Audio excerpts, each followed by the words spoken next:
ஒரு 3 நாளைக்கு வழிபாடு செஞ்சுட்டு பணம் வைக்கக்கூடிய பெட்டியில் கொண்டு போய் வச்சிருங்க. எப்படிப்பட்ட வறுமையாக இருந்தாலும் சரி, நாளாக நாளாக மிகப்பெரிய முன்னேற்றத்தை கொடுக்க ஆரம்பிச்சிடும். ஆதி சித்தர் டிவி நேயர்கள் அனைவருக்கும் வணக்கம். பெற்றோரையும் சித்தர்களையும் நேசிப்போம், இயற்கையை பாதுகாப்போம். சார், நாங்கள் வெளியூரில் வசிக்கிறோம், இல்லை வெளிநாடுகளில் வசிக்கிறோம், வெளி மாநிலங்களில் வசிக்கிறோம். நீங்கள் சொல்கிற மாதிரி அகல் விளக்கு இந்த மாதிரி விஷயங்கள்லாம் எனக்கு கொஞ்சம் சாதகமாக இல்லை. ஆனாலும் எங்களுடைய தேவைகள் பூர்த்தி ஆகணும், எங்களுடைய பண வரவு அதிகரிக்கணும். இல்லை நிறைய பேர் என்ன சொல்கிறாங்க அப்படின்னா, நிறைய பேருடைய மனோநிலையில் இருக்கக்கூடியது இதெல்லாம் ரொம்ப எளிமையாக தான் இருக்குது, இது உண்மையிலேயே வேலை செய்யுமா அப்படின்னு சிந்தனைகள் நிறைய பேருக்கு இருக்குது. ஆக்சுவலாக பிரபஞ்சத்தில் படைக்கப்பட்ட எல்லா பொருள்களுக்குமே மிகப்பெரிய ஒரு சக்தி உண்டு. இப்போ மிளகாய்னு எடுத்துக்கிட்டிங்கன்னா காரம்னு ஒரு மிகப்பெரிய சக்தி உண்டு. அது எவ்வளோ பெரிய ஆளையும் அசால்ட்டாக வீழ்த்திடும், கண்ணீர் விட வச்சிரும். காரம்னு ஒன்று. இப்போ வெங்காயம்னு எடுத்துக்கிட்டிங்கன்னா அதை ஒழிக்கும் போது முன்னாடி இருக்கிறவங்களும் சேர்ந்து அனுபவிக்கக்கூடிய தன்மை அதற்கு உண்டு. இனிப்பு கரும்பு எடுத்திங்கன்னா சுவை, இனிப்பு மன மகிழ்ச்சியை உண்டாக்கக்கூடிய ஒரு சக்தி உண்டு. அது மாதிரி ஒவ்வொரு பொருளுக்கு பின்னாடியும் ஒரு மிகப்பெரிய சக்தி உண்டு. அந்த சக்திகளை பயன்படுத்தி எப்படி நம்மளுடைய வாழ்வாதாரத்தை சரி பண்ணிக்கிறது. இப்போ நம்ம பார்க்கக்கூடிய விஷயம் என்னன்னா, அமாவாசை அன்று சிகப்பு வண்ண துணி, பட்டு துணியாக இருந்தால் ரொம்ப சிறப்பு. பட்டு துணி கிடைக்கலங்கிற பட்சத்தில் நீங்கள் நார்மலாக வெல்வெட் துணி கூட பயன்படுத்திக்கலாம். சிகப்பு வண்ண துணியை ஒன்று எடுத்துக்கொண்டு அதில் 11 எண்ணிக்கையில் பேரிச்சம்பழங்கள், வேற ஒன்றுமே இல்லை, பேரிச்சம்பழம் 11 எண்ணிக்கையில். பேரிச்சங்காய் இருக்குது, பேரிச்சம்பழம் இருக்குது. பேரிச்சம் இப்போ ரொம்ப பச்சையாக இருக்கக்கூடிய காய்களும் உண்டு.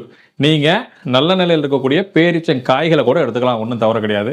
பேரிச்சம்பழம் இருந்தாலும் பரவாயில்ல. பழம் ரொம்ப கழிஞ்சிருந்துச்சு அப்படின்னா வச்சு நீங்கள் துணியில் கட்ட முடியாது. அப்போ என்ன பண்ணோம் அப்படின்னா பேரிச்சங்காய்கள் எடுத்துக்கிறது ரொம்ப சிறப்பு. காஞ்சி போன காய்களாக இருக்கும். 11 பேரிச்சங்காய்களை எடுத்துக்கிட்டு அதை அந்த சிகப்பு கலர் துணியில் முடிச்சு போட்டுட்டு அதுக்கு மேலே ஜவ்வாது பூசிடுங்க. அந்த துணி முடிச்சுக்கு மேலே ஜவ்வாதை பூசிடுங்க. ஒரு மஞ்சள் குங்குமம் போட்டு வச்சுருங்க. ஊதுபத்தி, கற்பூரம், தூபதீபம் காட்டுங்க. நார்மலாக காட்டிட்டு அதை வச்சு வழிபாடு செய்யுங்க. ஒரு 3 நாளைக்கு வழிபாடு செஞ்சுட்டு பணம் வைக்கக்கூடிய பெட்டியில் கொண்டு போய் வச்சிருங்க. வேற எங்கேயுமே வைக்கணும். பணம் வைக்கக்கூடிய பெட்டியில் கொண்டு போய் அதை வச்சிருங்க. வச்சுட்டீங்க அப்படின்னா எப்படிப்பட்ட வறுமையாக இருந்தாலும் சரி, நாளாக நாளாக மிகப்பெரிய முன்னேற்றத்தை கொடுக்க ஆரம்பிச்சிடும். பேரிச்சம்பழத்துக்கு மிகப்பெரிய வசீகர ஆற்றல் உண்டு. பேரிச்சம்பழம் இருக்கக்கூடிய இடங்கள்ல இப்போ என்ன சொல்லுவாங்கன்னா, இரும்பு அப்படின்னு சனி பகவானுடைய ஒரு உலகம் என்னன்னா இரும்புன்னு சொல்லுவாங்க. அந்த இரும்புனுடைய காரகத்துவத்தை சத்து இயக்கக்கூடியதுன்னா பேரிச்சம்பழம் தான். அப்போ சனி பகவான் எங்கெல்லாம் இருக்கிறாரோ அங்கே வற்றாத, அவர் வறுமையை கொடுக்கணும்னு நினைச்சாருனாலும் வற்றாத வறுமையை கொடுப்பாரு, செல்வத்தை கொடுக்கணும்னு நினைச்சா வற்றாத செல்வத்தை கொடுப்பாரு, மக்கள் செல்வாக்கு கொடுக்கணும் வற்றாத மக்கள் செல்வாக்கு கொடுப்பாரு. அவர் என்ன கொடுக்கணும்னு நினைக்கிறாரோ, சனி கொடுத்தால் தடுப்பார் எவரும் இல்லைன்னு சொல்லுவாங்க. அப்படியே அவரு இதை கொடுக்கறதுக்கு ஆரம்பிச்சாலும் யாராலுமே தடுக்க முடியாது. அப்படிப்பட்ட அற்புதமான ஒரு வைப்ரேஷன் இருக்கக்கூடியது இந்த பேரிச்சம்பழம்.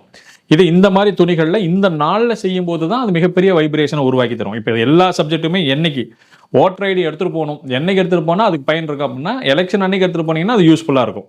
மற்ற நாட்களில் கொண்டு போனால் நீ ஜெராக்ஸ் போட்டு வேறு எதுக்காக யூஸ் பண்ணிக்கலாமே தவிர இதனுடைய பிரதான பயன் என்னைக்கு அப்படின்னு பார்த்தீங்க அப்படின்னா எலெக்ஷன் அன்னைக்கு. அது மாதிரி அமாவாசை அன்னைக்கு சிகப்பு வண்ண துணியில் 11 பேரிச்சம்பழங்களை வச்சிங்கன்னா தான் அது பயங்கர பவர்ஃபுல்லாக வேலை செய்யும். அன்னைக்கு நல்லா ஊதுபத்திலாம் காமிச்சு பூஜை பண்ணிட்டு கேஷ் பாக்ஸில் வச்சு பண்ணும்போது ரொம்ப சிறப்பாக இருக்கும்.